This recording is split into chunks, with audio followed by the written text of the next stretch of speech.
So do we have any particular advantages? Well, the answer is yes and no. So let me give you an example. The fact that we have a pretty young population means that we can expect that South Africa is going to have a lower death rate than you see in European countries that deal largely with older patients. The reason for that is that in COVID-19, young people have a much lower death rate than older people.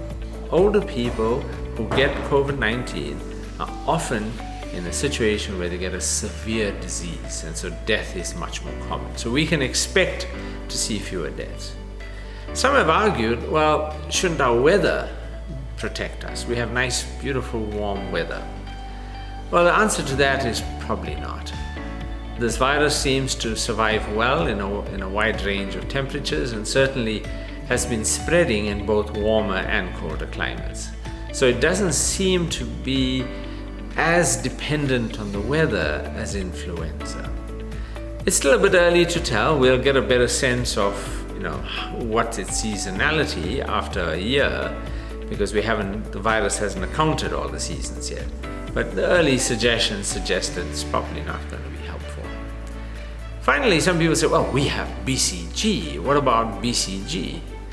Well, BCG is a very interesting vaccine. It's given in many countries to prevent severe forms of tuberculosis. The evidence that it actually prevents tuberculosis at all is probably not effective. It doesn't really prevent TB. It just prevents severe forms of TB, which is important, but let's be clear that it doesn't actually prevent TB. So some have argued that perhaps getting BCG, you have a better immune system, you're better able to cope with this virus.